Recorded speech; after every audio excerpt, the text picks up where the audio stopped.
De l'alcool en sachet, brandi en pleine rue comme un trophée. Consommateur d'alcool, ce jeune homme le revendique avec ce geste. Pour lui, l'alcool en sachet est un stimulant pour une journée réussie.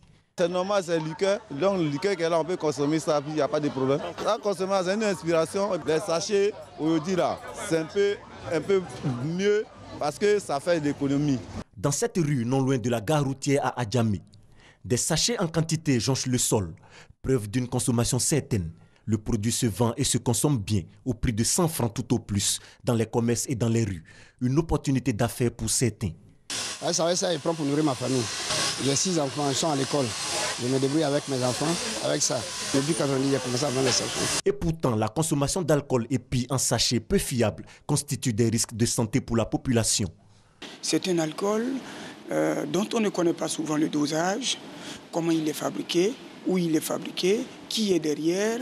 Mais ensuite, c'est aussi leur disponibilité et leur accessibilité financière ou géographique, j'allais dire, parce que ce sont des alcools conditionnés pour 100 francs l'unité et tous les enfants peuvent se permettre d'en avoir. On est à 1 sachet pour se stimuler, on est à 2 sachets pour se stimuler, alors qu'au 3e sachet, on développe plutôt l'effet contraire, c'est-à-dire l'abattement, l'engourdissement, l'endormissement, si on veut dire.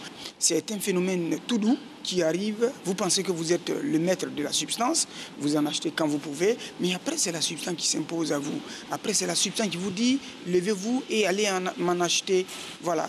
Et c'est la substance qui fait la loi. Et en ce moment-là, le chemin retour n'existe plus, c'est la dépendance. Votre personnalité est organisée méticuleusement autour du produit et que le produit, et puis le produit s'impose à vous, à votre vie. Dépendance, risque de maladie, les autorités ivoiriennes réagissent. Désormais, plus question de vendre et consommer l'alcool en sachet. Le gouvernement vient d'annoncer son interdiction lors du dernier Conseil des ministres.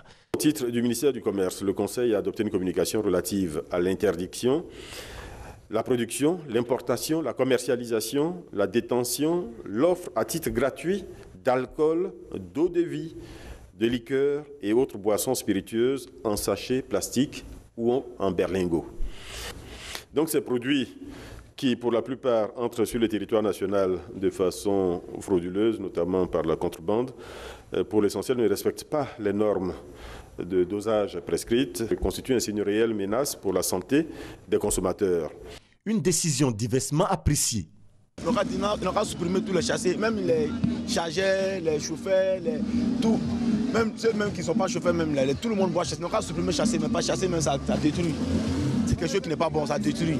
Voilà, ça détruit la jeunesse. Ce sachet, ça crée beaucoup d'emplois.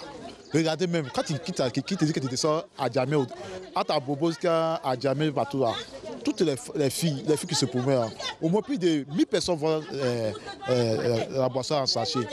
Tout ça là, quand tu arrives dans la région d'Azopeska, à Coupé, à Ferry, à Bengou, tout ça, c'est au moins plus de 1000 emplois qui vont se supprimer. Le commerce de l'alcool en sachet, une bonne affaire. La consommation du produit, risque pour la santé. Entre activités lucratives et préservation de la santé, le choix est vite fait.